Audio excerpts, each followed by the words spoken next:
이 세상이라고 하는 것은 결코 영원하지 않습니다. 반드시 마지막 날이 있습니다. 그 마지막 날은 심판의 날이 될 것이고 이 세상의 모든 것을 끝을 내시는 하나님의 심판의 날이다 이렇게 칭하고 있어요.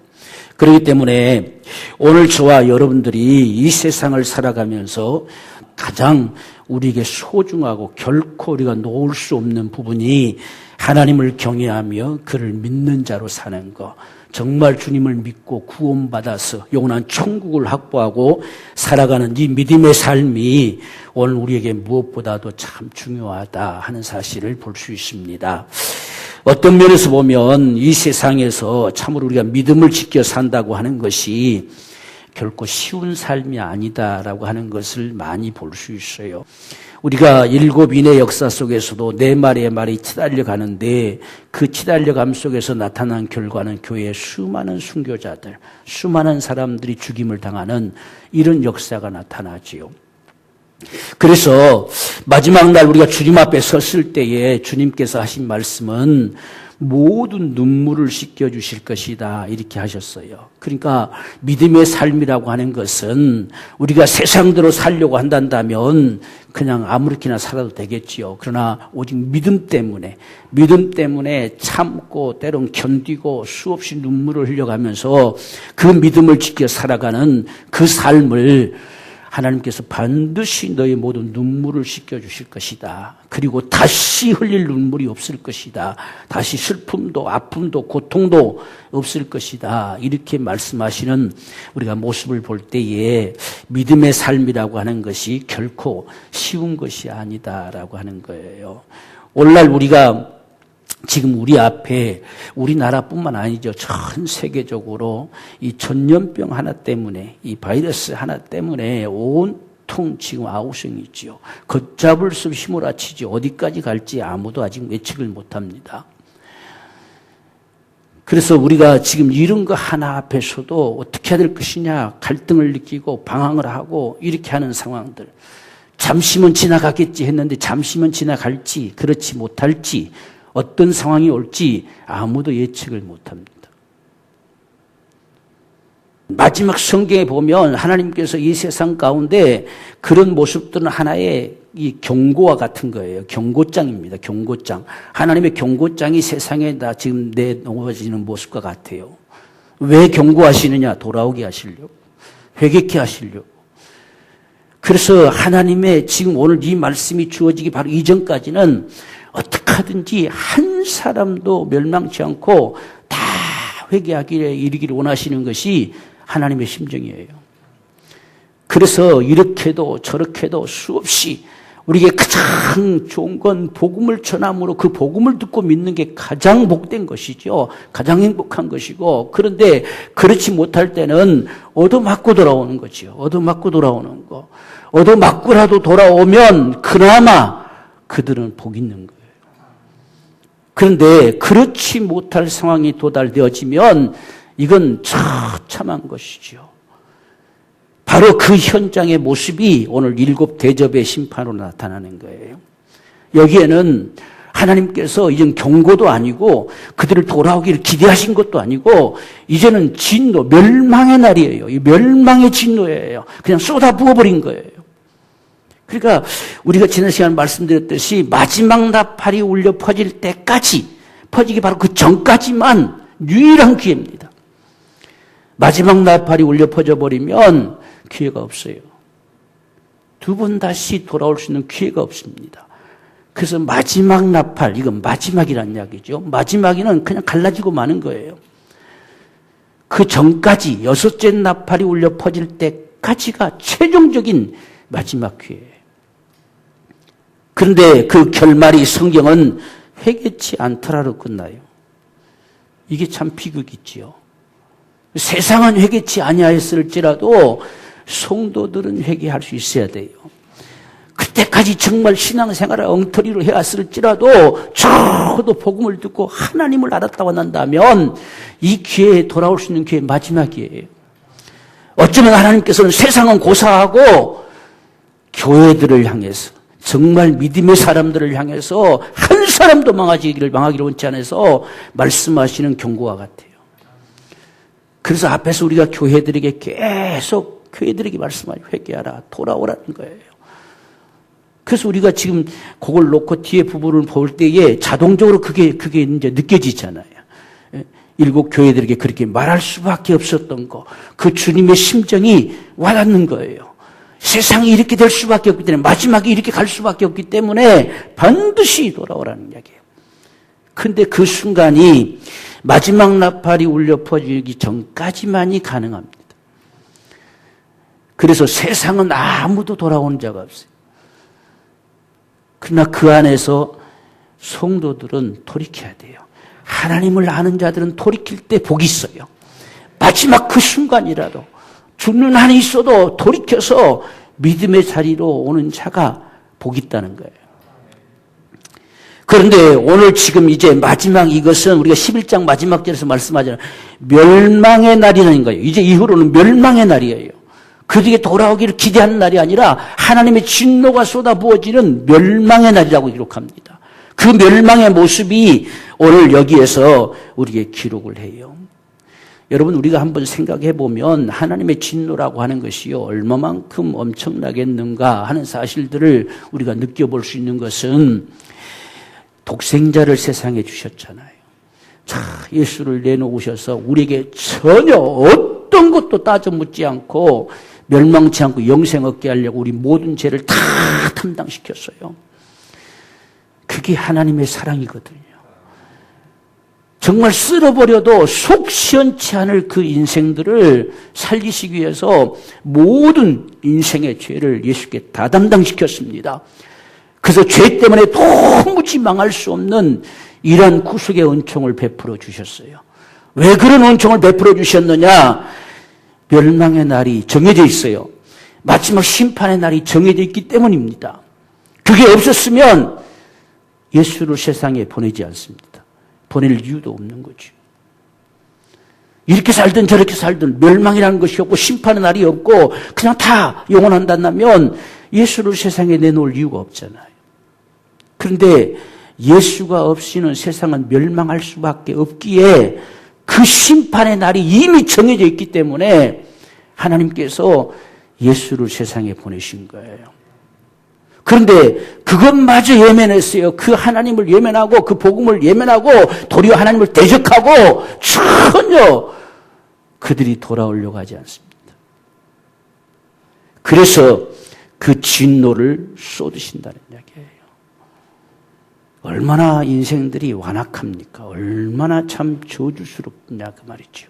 이게 멸망의 형벌입니다. 멸망의 형벌. 그래서 하나님을 모르는 자들, 우리 주 예수의 복음을 복종치 않는 자들, 이렇게까지 하셨는데도 그걸 외면하는 거예요. 그래서 이들에게는 멸망의 형벌을 받으리라 했어요. 이게 하나님의 진노의 역사. 이게 바로 오늘 지금 이 일곱 대접의 역사입니다. 한 대접 한 대접은 진노가 담겨져 있어요. 하나님의 이 진노가 그 속에 담겨 쏟아버리면 바로 거기에 나타나는 것이죠. 그래서 일곱 대접으로 이렇게 표현되고 있음을 볼 수가 있습니다. 그렇기 때문에 우리는 예수를 내놓으신 하나님의 그 심정을 보는 거예요. 아, 이분이 없이는 멸망할 수밖에 없기 때문에 예수를 주셨구나. 그 심판의 날에 영생 얻는 길은 이분 때문입니다. 예수 믿는 것밖에 없어요.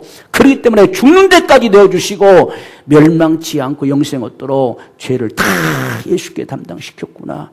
이 사실을 우리가 확증하고 믿는 거예요. 그게 우리 믿음이지요. 예수를 세상에 내보내신 걸 보니 모든 게 진실입니다. 모든 게 진실이라는 거예요. 그래서 하나님이 나타나신 거예요. 그분이 세상에 임하신 거예요. 그것을 그렇게까지 하셨는데도 예면했으니 그 사는 방법이 없죠. 그래서 마침내 멸망의 이 진노의 심판을 쏟아부으시는데 오늘 여기서 보면 지금 첫째가 지금 땅에 쏟음에 그렇습니다. 땅에 쏟았는데 제일 먼저 누구에게 쏟느냐. 지금 첫 번째 심판은요. 아주 악하고 독한 헌데 온몸이 창이 나는 거죠. 부스럼이 일어나는 거죠. 견딜 수가 없는 독한 아주 헌데가 일어나는 거예요. 그러니까 이 고통이 얼마나 심하겠느냐. 그래서 이런 독한 헌대가 짐승의 표를 받고 우상에 경배하는 자들에게 나타나더라 그랬어요.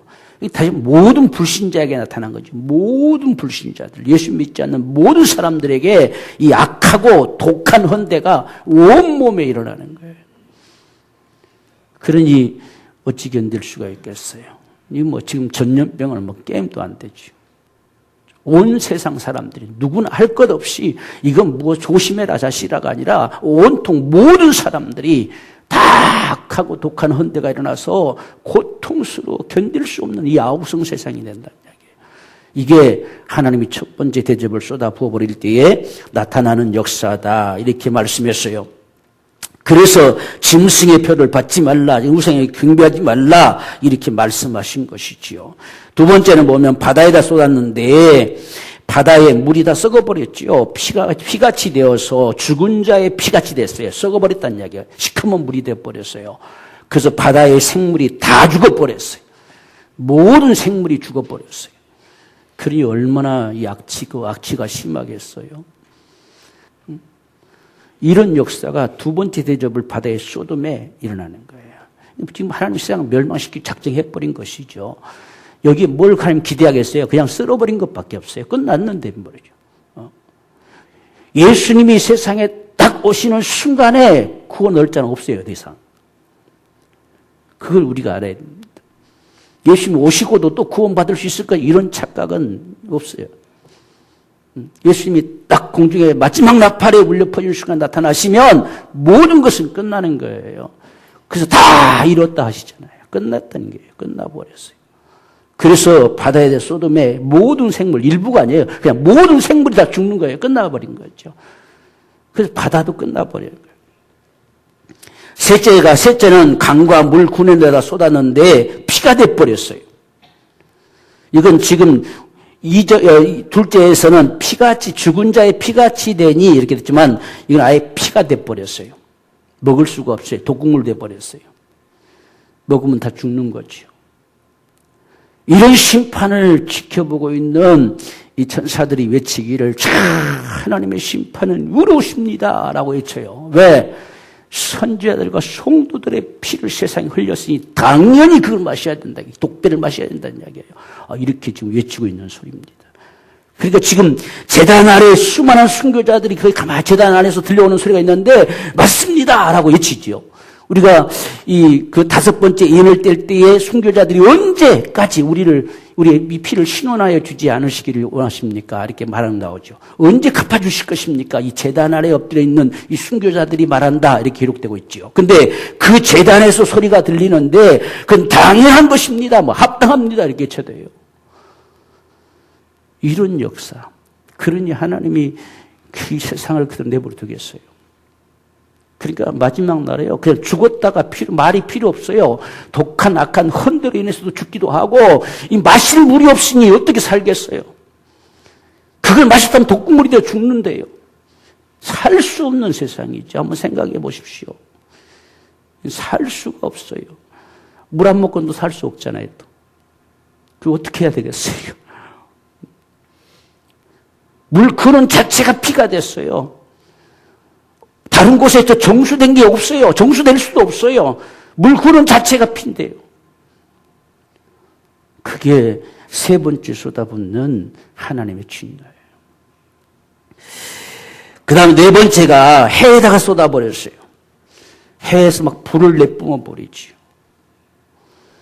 여러분 어떻게 보면 이거 공상소설 같잖아요. 그런데 지금도 해는 불을 내뿜어요. 단지 지구가 자기장이라는 것을 가지고 그걸 막아내서 좋은 것만 들어올 수 있도록 하기 때문에 우리가 살고 있는 거예요. 만약 자기장이 딱 멈추면요, 그냥 불살라지는 거예요. 우리가 태양이 불을 내뿜다는 게 무슨 그런 일이 있을겠느냐, 이게 참 어리석은 이야기가 되는 거예요. 지금도 불을 쏘아보는데요, 수없이 쏘아대고 있습니다, 불을. 태양에서 오는데 얼마 안 걸려요. 근데 지구가 이 자기장이 발생하면서 그걸 막아내고 있어요. 막아내고 필요한 것만 받아 흡수하고 있어요. 근데 그 자기장이 딱 멈춰보세요. 그래서 그 불에 태워지는데 심하다고요. 그 태워짐이 심해요. 타 죽는 거예요. 타져서 죽는 거예요. 끔찍한 사실이죠. 하나님의 심판이라고 하는 게요, 하나님이 지으신 것을 가지고 다 뒤집어버린 거예요. 세상의 무기 저는 아무 필요 없다 했잖아요. 그거 안 씁니다. 그거 안 써요. 사람들 죽이겠다는 살상 무기 가지고 하나님 쓰시겠어요? 안 씁니다. 안 써도 얼마든지 다 그냥 진멸할 수 있어요. 그러니까 참 세상이란 게 어리석어요.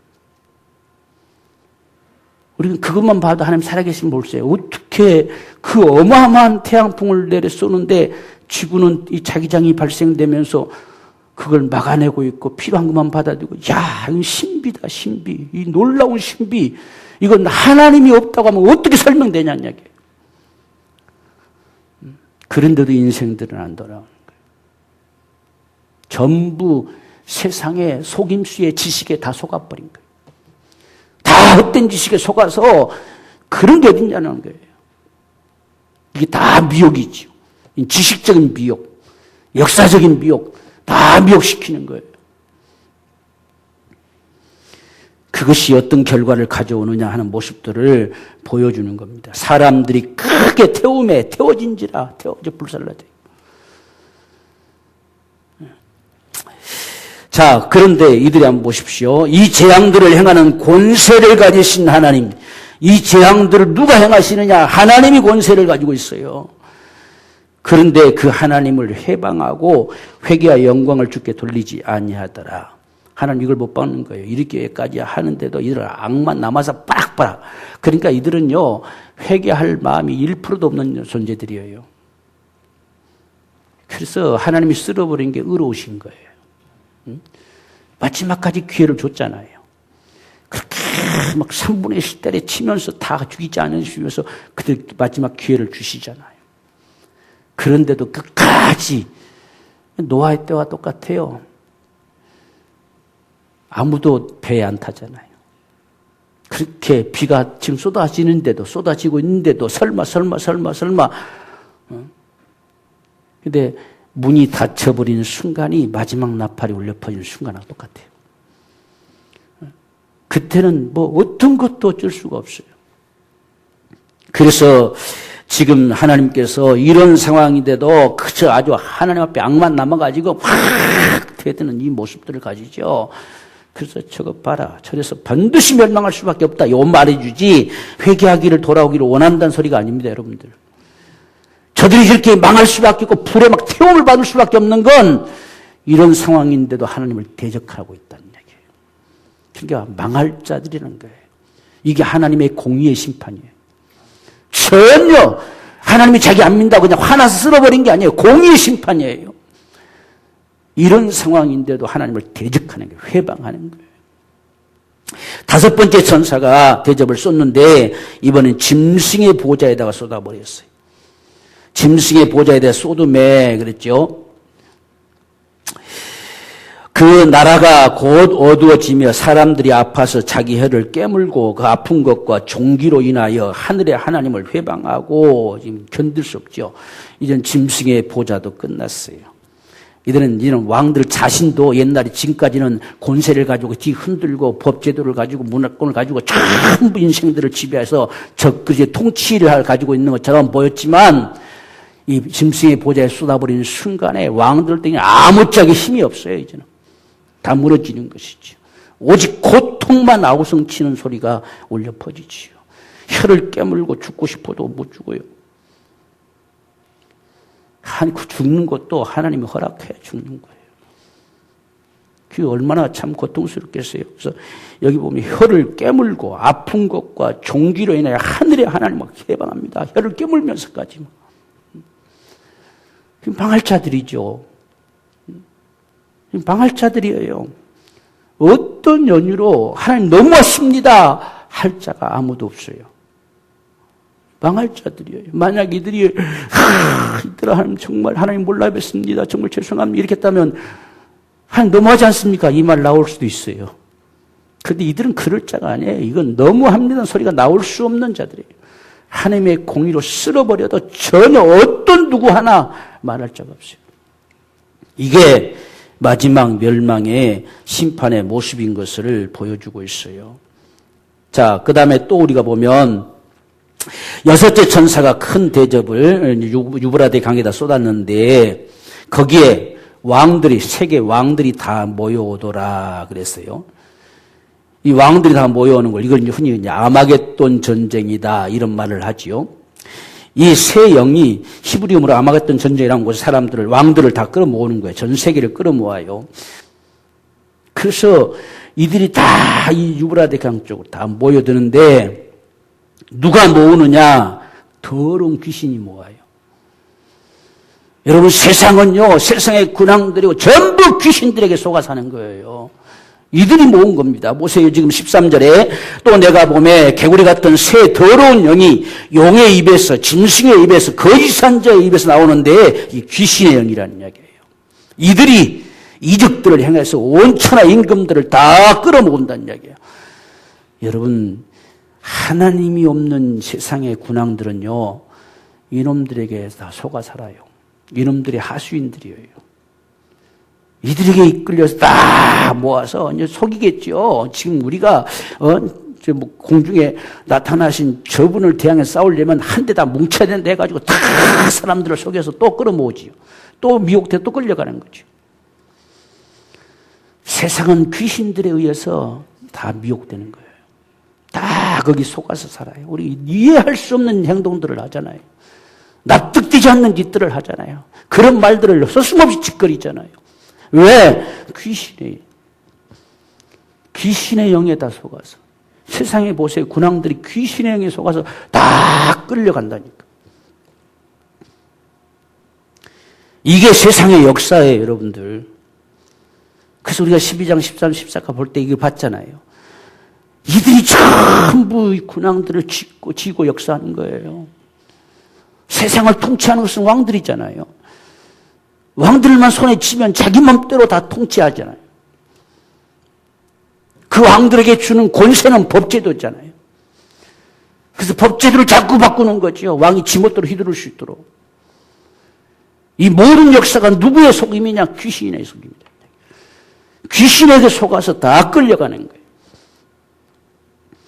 이게 마지막 주님 세상에 오실 때에 총동원해서 주님에 대항하다가 우리가 19장에 가보면 주님은 이들이 싸울 것도 말 것도 없어요. 그냥 삽시간에 불을 쏟아 부어서 멸해버려요. 무슨 감히 주님과 대항해 싸우겠다고 모이듭니까? 얼마나 바보스럽습니까? 얼마나 어리석냐 이야기예요. 망할 자들이에요. 망할 수밖에 없는 자들이에요. 귀신의 역사는 망하는 길이에요. 다른 길이 없어요. 그래서 이 역사는 나중에 19장 가서 나타나는 거예요. 다 끌어모아가지고. 근데 주님은 주님 보실 때 얼마나 참 가짜는시겠어요. 그 시편 2편에 세상 군왕들아 내가 다 모여서 가면 하나님을 대적하는 하나님 비웃어버린다. 하나님이 비웃어버린다. 그래서 주님이 땅에 임하시면서 불로 다 쓸어버려요. 다 죽어버리죠. 이게 한 대 다 끌어모아 다 싹 죽여버린 겁니다. 이런 역사가 아마겟돈 전쟁이라고 하는 거예요. 마지막 7번째 대접을 공기 가운데 쏟아버렸는데 그 쏟을 순간에 큰 음성이 성전에서 보좌로부터 흘러나왔는데 됐다 그랬어요. 끝났다. 모든 건 끝났다. 이렇게 말씀하셨어요. 다 끝났다. 마무리됐다. 이렇게 말씀합니다. 그 순간에 번개와 음성과 내성들이 온 천지에 울려 퍼지면서 마침내 19절 보면 큰 성 바빌론이 다 깨트려져 버렸다. 이렇게 말씀하죠. 다 끝나버렸어요. 다 박살나버렸어요. 온데간데 없어져 버렸어요. 참 이게 말로 기록되어 있으니까 오늘 우리가 좀 실감 안 날 수 있잖아요. 우리가 어떤 영화나 이런 걸 보면 마지막 어떤 팍 폭팍 절대 막 빵 소리 나면 다 막 왕탕 끝나버리잖아요. 이런 모습과 같아요. 그래서 그걸 번개와 내성과 큰 음성들이 막 소리쳤는데 지진이 얼마나 큰지 지금까지 이런 지진이 없었다. 이 땅이 다 깨트려 버린 거죠. 그러니 속에 들어있던 불이 다 튕겨져 나오지 않겠어요? 이 끝나는 거죠. 그래서 마침내 됐다라고 선포하는 순간에 이 어마어마한 사건이 벌어져요. 이게 지금 이런 역사죠. 자, 오늘 우리에게 그래서 이 결론이 각섬도 없어지고 산악도 간데 없더라. 그리고 땅에는 지금 한 달란트나 되는 이 큰 우박덩어리가 막 쏟아 부어져서 다 박살내버린, 끝내버린 거예요. 이게 하나님의 마지막 심판의 모습입니다. 이런 사실들을 지금 보이신 이유가 뭐냐? 그러기 때문에 라고 하는 거죠. 그러기 때문에 오늘 우리에게 15절을 보면 요구하십니다. 보라, 내가 도적같이 오리니 누구든지 깨어 자기 옷을 지켜 벌거벗고 다니지 아니하며 자기 부끄러움을 보이지 아니하는 자가 복이 있도다. 그러기 때문에 그 말입니다. 이렇게 망할 수밖에 없는 이 멸망의 날이 반드시 올 것이기 때문에 이런 자들이 복이 있다. 쉽게 말하면 성도들에게 그들을 부둥켜 하는 너희가 복이 있다는 거예요. 너희가 정말 복된 자들이다. 이렇게 칭해주는 말씀과 같습니다. 그래서 오늘 우리는 정말 이 무시무시한 이 마지막 멸망의 심판이 어떤 것인가 여기 관심사가 아니라 이러한 멸망은 진실이기 때문에 오늘 우리가 15절에 정말 우리가 관심을 쏟는 거지요. 그래서 우리가 여기서 볼 때에 분명한 사실은 주님이 도적같이 오신다는 이야기예요. 주님이 반드시 오십니다. 그래서 깨어있는 자들에게는 도적같이 되지 못하지요. 날마다 깨어있고 날마다 그분이 오실 것을 사모하는 자에게는 오심이 당연한 거잖아요. 오늘날 우리가 기대하고 있을 때는 오실 줄 알았습니다 그러잖아요. 놀라지 않잖아요. 근데 전혀 생각지도 않고 나타나면 어쩐 일이세요? 이렇게 하잖아요. 이런 모습과 같아요. 깨어있는 자들은 당연히 오실 분이 오셨어요. 지금까지 사모하고 고대하던 그분이 오셨어요. 그러니까 이건 도적가치가 될 수가 없지요. 그래서 주님이 반드시 오신다. 오늘 이것이 저와 여러분의 분명한 믿음 되기를 원해요. 그래서 우리는 항상 그날을 생각하며 오늘을 살고자 하는 거예요. 그게 깨어있는 우리 삶이지요. 날마다 주님 앞에 설 그날을 생각하면서 오늘을 살아가고 싶은 거예요. 오늘 우리에게 어떠한 상황들이 놓여져도 그래도 그 길을 가고 싶은 거죠. 이것이 오늘 저와 여러분들의 믿음의 삶입니다. 그래서 지금 우리는 반드시 그분이 도적같이 온다. 이 사실이 우리 속에 분명한 믿음 되기를 원합니다. 오늘날 예수 믿는다고 하는 사람들 가운데서도 진짜 설마 오시려나 그런 일이 있으려나 어쩌면 상징적으로 추상적으로 생각하는 사람들도 상당히 많을 거예요. 그러니까 그분에 대한 두려움이 전혀 없어요. 그분을 경외함이 별로 없어요. 왜? 그냥 신앙생활 이렇게 살다가 죽으면 끝나지 하는 그런 막연한 생각들이 예수 믿는 사람들 속에도 수없이 많아요. 그러니까 이해되지 않는 행동들을 많이 하잖아요. 그게 진실이면 그럴 수가 없죠. 그분 앞에 내가 서야 되는데요. 우리의 신앙이 우리 삶을 가지고 그분 앞에 서야 되는데. 그래서 내가 반드시 도적같이 온다라고 하는 거예요. 이 사실을 잘 인식하고 믿고 살아가는 자가 복이 있다는 거예요. 그분이 오신다는 사실이 늘 우리 안에 인식되는 자가 복이 있다는 겁니다. 우리가 베드로후서 3장에도 분명히 말씀하잖아요. 세상이 반드시 모든 체질이 다 불에 녹아져 버린다는 이야기예요. 이 다 녹아져 버려요. 다 깨트려져 버려요. 어떠한 사람이 되어야 마땅하냐 이렇게 하잖아요. 하나님의 날이 임하기를 간절히 바라보는 자. 그게 복 있는 자예요. 오늘 우리 안에 이런 믿음이 분명하기 원해요. 지금 우리가 살아가는 이 시대를 보면서 더욱더 그러하기를 원합니다. 더욱더. 그날이 가까움을 볼수록 더욱 그리하라 하잖아요. 더욱 정말 깨어있는 우리 삶이 되기를 원해요. 또한 우리가 여기서 볼 때에 지금 주님의 심정이 어떤 것이었는가 하는 것을 나타내 보여주는 것은 지금 계속해서 하나님의 이름을 회방하고 회개하여 하나님 앞에 영광을 돌리지 않았다는 말이 계속 반복돼서 기록됩니다. 3번씩이나 기록되잖아요. 지금 9절에서도 그리고 또 우리가 11절에서도 마지막 21절에서도 그들이 끊임없이 대적하는 거예요. 이게 가장 어리석은 인생이에요. 이건 망하는 인생이에요. 복된 인생은 회개하는 겁니다. 정말 회개할 가능성이 1%만 가지고 있어도요, 돌이켜질 수 있어요. 이들은요, 회개할 마음이 1%도 없어요, 1%도. 회개할 마음이 1%만 있으면 좋은 말에서는 안 듣죠. 그래, 어딘가에서도 안 듣고, 나중에 죽을 뻔해야 들을 수 있는 상황이 오는 거죠. 그래서 하나님이 자꾸 경고하시는 게 이렇게 돌아오게 하시려고. 근데 이들은 1%의 가능성도 없는 자들이에요. 그게 망하는 거죠. 망해버린다.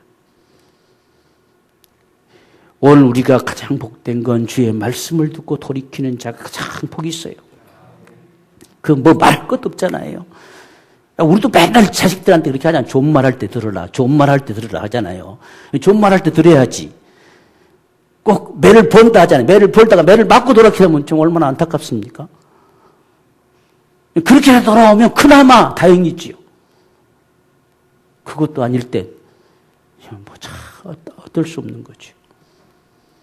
그래서 가장 우리가 좋은 게 주의 말씀을 쫓아가는 거예요. 말씀을 듣고 돌이키는 거예요. 이게 가장 복 있는 인생이에요. 그걸 우리에게 보여줍니다. 이들이 망하는 이유가 뭐냐? 이랬기 때문에 망한다는 이야기예요. 그래서 오늘날 주의 복음의 소리가 들려올 때에 우리의 마음이 겸손히 주님께로 향하는 거. 이게 가장 복 있는 인생의 삶이에요. 그래서 오늘 저와 여러분들이 주님께로 날마다 돌이켜질 수 있는 우리 삶이 되기. 그게 어떤 면에서 보면 깨어있는 우리 모습과도 같죠. 늘 주님을 생각하는 거죠. 그분 앞에 설 때를 생각하기 때문에 우리 자신들을 자꾸 그분 앞에 돌이키려고 하는 거죠. 그래서 깨어서 너희가 자기 입은 옷을 지켜라. 여기서 입은 옷이라고 하는 것은 예수 그리스도 옷 입은 거죠. 그 구원받은 구속의 은총이죠. 그걸 지켜라는 이야기예요. 상실될 수도 있다는 이야기죠. 우리가 히브리서 보면 이 큰 구원을 등한히 여기면 등한히 여길 수도 있다는 이야기잖아요. 등한히 여기면 어찌 심판을 피하겠느냐. 그건 지켜야 돼요. 우리 옷을 지켜야 되지요. 우리가 라오디게아 교회에게도 묻잖아요.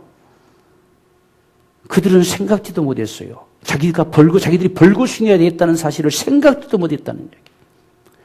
오늘도 우리가 어쩌면 이렇게 사는 자들이 많을지 몰라요. 지금 스스로 말하기를 나는 부자다. 부유하여 부족한 것이 없다. 그러나 주님께서 내 공고한 것과 가련한 것과 가난한 것과 눈먼 것과 벌거벗은 것을 어찌 알지 못하느냐. 이게 라오디게아 교회를 향한 탄식이에요. 시대적으로 보면 이 마지막 세대를 향한 탄식이에요. 자신들이 벌거숭이인 걸 몰라요. 우리가 예수 그리스도 옷 입는다는 사실이 크긴 두 가지예요. 하나는 정말 예수 그리스도의 의의 옷을 입는 거예요. 그래서 우리 모든 죄가 다 사라지고 다 감춰지고 하나님 앞에 정말 의로운 모습으로 서는 이 구속의 은총. 근데 벌거숭이 됐다는 사실은 구원조차도 없는 거예요. 심각한 사실이죠. 구원받은 자라고 한다면 구원을 상실한 것 같은 거죠. 구원받은 자라고 한다면 이 구원을 등한히 여긴 것이죠. 자기 입은 옷을 지켜내지 않는 거죠. 그래서 우리가 구원받았으니까 됐다라고 하는 게 상당한 위험성을 가지고 있어요. 구원받았기에 구원받은 자로 살아가야 되는 거예요. 우리 삶이 우리의 구원을 보증해 주는 거예요. 우리 구원받은 자의 모습이 나타나줘야 되잖아요. 그래서 자기 옷을 지키라는 이야기죠. 지켜서 벌거숭이로 살지 말아라. 이게 그리스도로 옷 입는 거예요. 우리는 일생에 이 구속의 이 은총 속에 살아야 됩니다.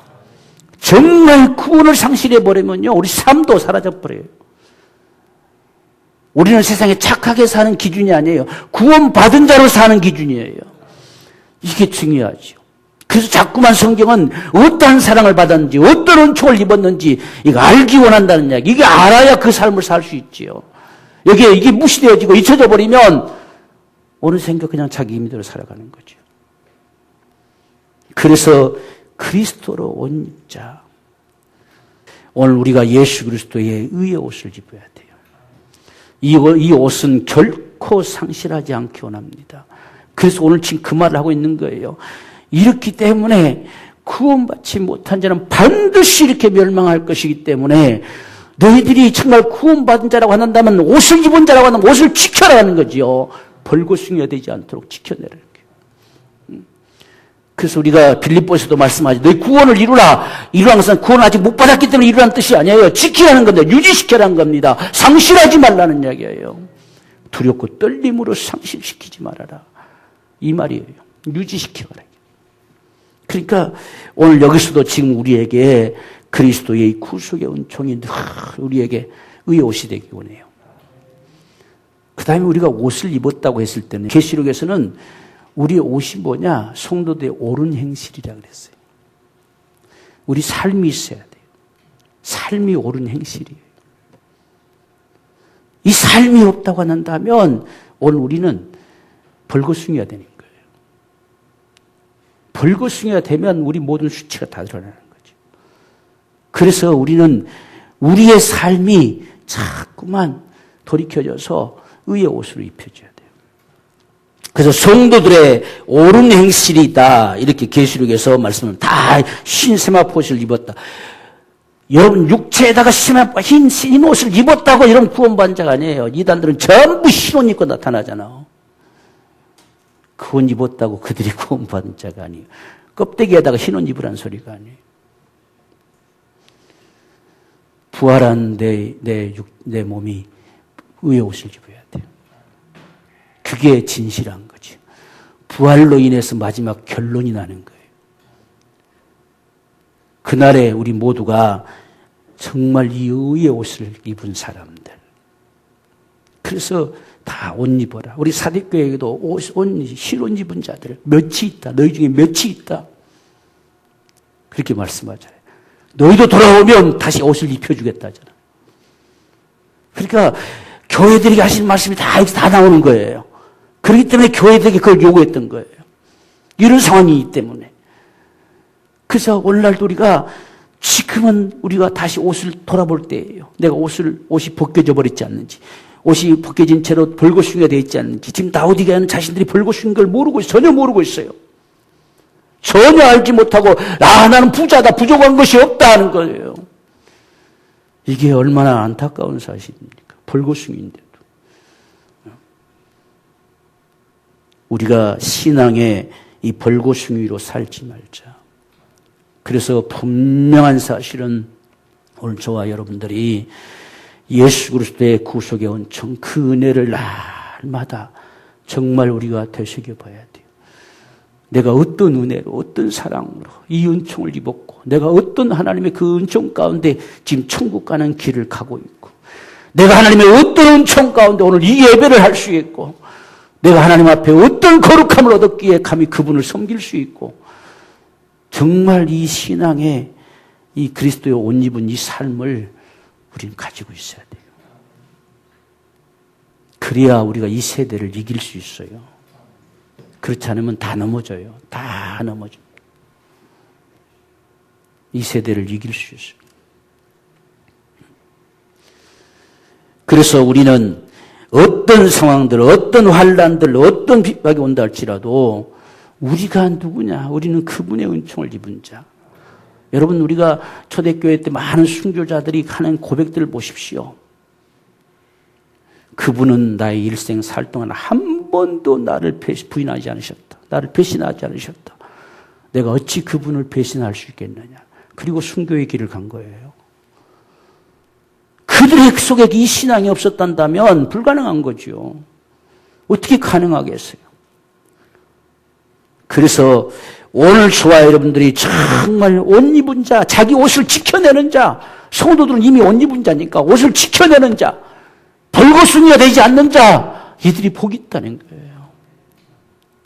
우리가 입은 옷, 그리스도의 피로 말려 주어진 이 구속의 은총의 이 의의 옷을 벗겨지지 않기를 정말 굳게 지켜내는 오늘 저와 여러분의 삶이 되기 원해요. 그리고 우리가 예수 믿는 자면 믿는 자로 살아가는 거예요. 예수 믿는 자로 사는 건 하나님을 두려워할 줄 아는 거예요.